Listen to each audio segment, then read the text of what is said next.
Guys, welcome to my channel. അപ്പോൾ നമ്മളിന്ന് ചെയ്യാൻ പോകുന്നത് ഒരു നാനോ വെയിറ്റ് സ്ലാബ് കട്ട് ചെയ്ത് ഒരു കിച്ചണിൽ മോഡുലാർ കിച്ചണിൻ്റെ ആ ഒരു ഇതിൽ ചെയ്യാൻ വേണ്ടിയാണ് നമ്മളിന്ന് പോയത്. അപ്പോൾ ഇത് നാനോ വെയിറ്റ് സ്ലാബാണ്. അപ്പോൾ അത് കട്ട് ചെയ്യുന്ന വീഡിയോ ആണ് ഗൈസ് ഇത്. അത്യാവശ്യം നല്ല ഹാർഡാണ് നാനോ വെയിറ്റ് കട്ട് ചെയ്യാൻ. നമ്മുടെ സാധാരണ സ്ലാബൊക്കെ കട്ട് ചെയ്യും പോലെ നമ്മളെ ഗ്രാനൈറ്റോ മാർബിളോ ഒന്നും കട്ട് ചെയ്യും പോലെ പെട്ടെന്ന് കട്ടായി പോകുന്ന ഒരു സ്ലാബല്ല. കാരണം ഇത് നമ്മൾ അതൊക്കെ നാച്ചുറലായിട്ട് എടുത്തിട്ട് പോളിഷ് ചെയ്ത് വരുന്ന സാധനമാണ്. പക്ഷേ ഈ നാനോ വെയിറ്റ് എന്ന് പറയുമ്പോൾ നമ്മളെ കെമിക്കലാണ് ഫുള്ള്. അപ്പോൾ ഇത് കട്ടായി പോകാൻ അത്യാവശ്യം നല്ല പാടാണ്. നമ്മളിത് കട്ട് ചെയ്യാൻ ഏകദേശം 6-7 ബ്ലേഡ് തന്നെ യൂസ് ചെയ്യേണ്ടി വന്നു. നമ്മൾ സാധാരണ ഗ്രാനൈറ്റ് ബ്ലേഡിട്ടാണ് കട്ട് ചെയ്തത്. നമ്മളെ റെയിൻബോയുടെയും പിന്നെ നമ്മളെ ബുള്ളറ്റിൻ്റെ ബ്ലേഡൊക്കെ ഇട്ടാണ് കൂടുതലും കട്ട് ചെയ്തത്. പക്ഷേ നമുക്ക് അത്യാവശ്യം തോന്നിയത് റെയിൻബോയുടെ ബ്ലേഡാണ്, ഗ്രാനൈറ്റ് ബ്ലേഡാണ്, ബ്ലാക്ക് ബ്ലേഡാണ് അത്യാവശ്യം നല്ലതുപോലെ കട്ടായി പോയത്. എന്നിട്ട് നമ്മളിതിൽ ഏകദേശം ഒരു സ്ലാബിനെ തന്നെ 2 പീസായിട്ടാണ് കട്ട് ചെയ്തെടുക്കുന്നത്. പിന്നെ അതിൻ്റെ സെൻറ്റർ പീസ് നമുക്ക് വീതി പിന്നെ കുറവായിരുന്നു, എന്നാലും നമ്മളത് വേറെ ആവശ്യത്തിന് വേണ്ടി ഉപയോഗിക്കും. അപ്പോൾ ഇത് 2 സ്ലാബായിട്ട് കട്ട് ചെയ്ത് നമ്മളിത് കൊണ്ടുപോകുന്നത് 7ാമത്തെ നിലയിലാണ്. അപ്പോൾ ബാക്കി അതിൻ്റെ സ്ലൈസും കാര്യങ്ങളെല്ലാം ഇവിടെ താഴത്തെ അവിടെ പാർക്കിംഗ് ഏരിയയിൽ വെച്ചാണ് ഫുള്ള് കട്ട് ചെയ്ത് ഒന്ന് പീസൊക്കെ റെഡിയാക്കി എടുത്തത്. അല്ലാതെ മുകളിൽ നമുക്ക് കയറ്റേണ്ട വേറെ ഇതില്ലായിരുന്നു. എന്നാലും നമുക്കിതിൻ്റെ 10 അടി ഏകദേശം ഈ സ്ലാബ് നീളം വരുന്നുണ്ടായിരുന്നു. നമുക്ക് ലിഫ്റ്റ് വഴി ആ സ്ലാബ് കൊണ്ടുപോകാൻ പറ്റിയില്ല. നമ്മൾ പക്ഷേ അത് സ്റ്റെയർ വഴിയാണ് കയറ്റിയത്. ബാക്കിയുള്ള പീസൊക്കെ ഇതേപോലെ ലിഫ്റ്റ് വഴിയാണ് മുകളിൽ നമ്മൾ എത്തിച്ചത്. അത്യാവശ്യം 2 സ്ലാബായിരുന്നു കേസ്. 2 സ്ലാബാണ് മൊത്തത്തിലുണ്ടായിരുന്നത്. അത് നമ്മൾ കട്ട് ചെയ്ത് ഈ കാണുന്ന കിച്ചണിലോട്ടാണ് അത് അപ്ലൈ ചെയ്യാൻ ഉണ്ടായിരുന്നത്.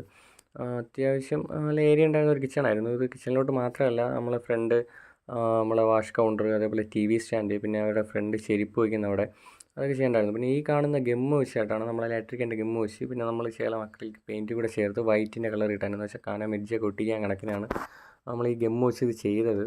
അപ്പോൾ ഇതിൻ്റെ ഫ്രണ്ട് അത്യാവശ്യം എഡ്ജ് കനോട്ടിച്ച് ഈ വൈറ്റ് ഇതാണ് അടച്ചു കൊടുത്തത്. നമ്മൾ ഇലക്ട്രിക്കിൻ്റെ ഗമ്മാണത്.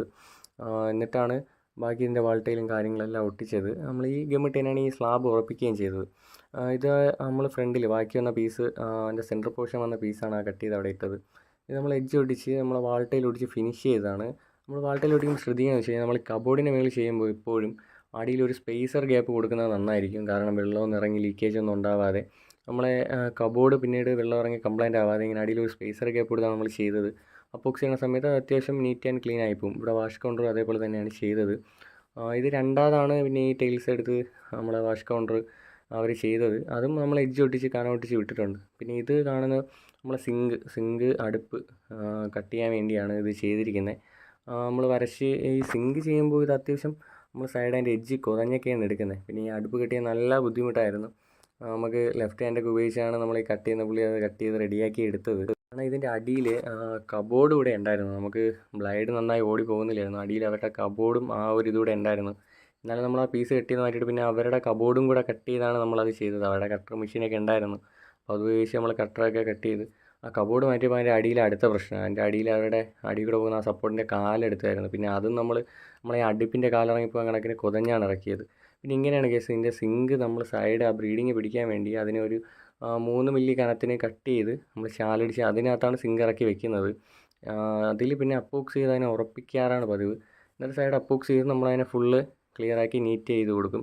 അപ്പോൾ ഇത് കുതഞ്ഞെടുക്കാൻ അത്യാവശ്യം പണിയുണ്ട്. കാരണം അടന്നൊക്കെ പോകുന്നത് നല്ല പാടാണ്. എന്നാലും നമ്മൾ ഗെന്നി മെഷീനിൽ വെള്ളമൊക്കെ ഉപയോഗിച്ചാണ് കട്ട് ചെയ്തത്. ഗെന്നി മെഷീൻ പറഞ്ഞാൽ വെള്ളം ഉപയോഗിക്കുന്നതല്ല, എന്നാലും നമ്മൾ വെള്ളം ഉപയോഗിച്ചാൽ ഇത് കട്ടായി പോകത്തുള്ളൂ. അല്ലെങ്കിൽ ഒരുമാതിരി ആ ഒരു റേഞ്ചിൽ നിൽക്കും. അപ്പോൾ ഫൈനൽ ലുക്ക് ഇതാണ് ഗൈസ്. നമ്മൾ ഫുള്ള് കട്ട് ചെയ്ത് ഫുള്ള് ഫിനിഷ് ചെയ്ത് ഇനി ഇതിൽ പോളിഷ് മാത്രമേ ചെയ്യുള്ളൂ. ബാക്കി നമ്മുടെ പണിയെല്ലാം കഴിഞ്ഞ് സിങ്കൊക്കെ കട്ട് ചെയ്ത് ഇറക്കി അത്യാവശ്യം സ്പേസർ ഗ്യാപ്പും വെള്ളമൊക്കെ ഓടിപ്പോകാൻ കണക്കിനുള്ള ഇതിൽ ചെയ്തിട്ടുണ്ട്. ബാക്കി ഇനി നമ്മളെ പോളിഷാണ്. അത് ഇനി നമ്മൾ സാധാ പേഡ് കൊണ്ട് അടിച്ചതിന് ശേഷം പിന്നെ കല്ലുകൊണ്ട് വെള്ളം വെച്ച് പോളിഷ് ചെയ്ത് ഫുള്ള് നീറ്റാക്കി എടുക്കും. അപ്പോൾ വീഡിയോ ഇഷ്ടപ്പെട്ട് കഴിഞ്ഞാൽ സബ്സ്ക്രൈബ് ആൻഡ് ലൈക്ക് ഗൈസ്.